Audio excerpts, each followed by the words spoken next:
Well, it is again that thing of committing to making yourself small in the presence of all that is.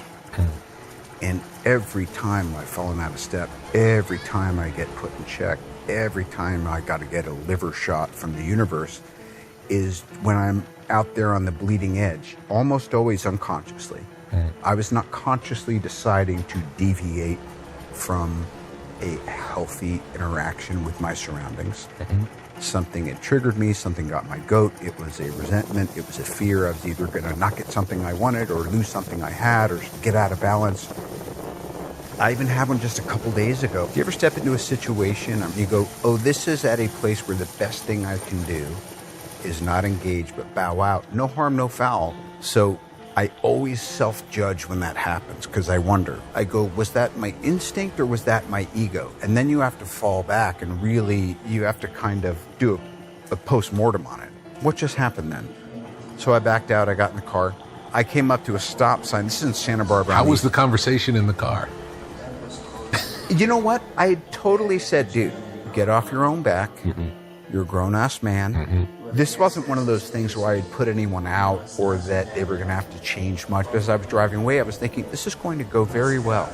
Better Could than have done more harm had you stayed. That was the one, bro. Understood. And that's the hardest thing to communicate is, I know this is looking like I'm reneging, but I'm actually trusting myself to say, I just looked at this algorithm and I'm saying the only problem with this is the integer I.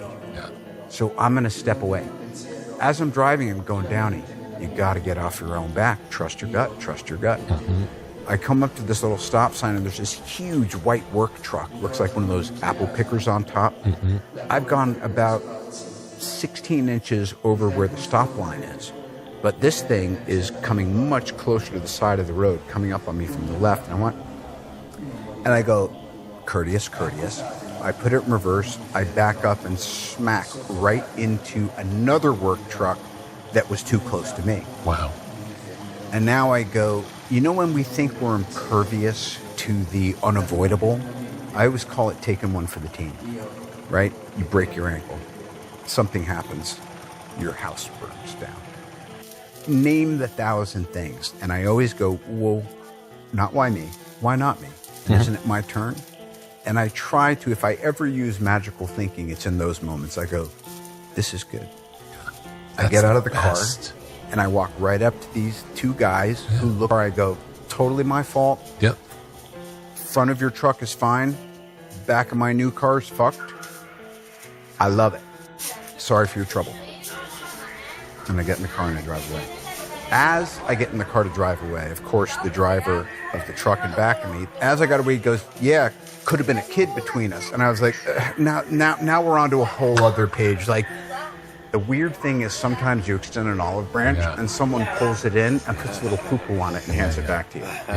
Which is this odd thing of internal, external boundaries, the exchange. And I'm here to open a door, but I'm not here to be a doormat. And so I shut that off. I was like, dude, he just said what he said. Keep driving.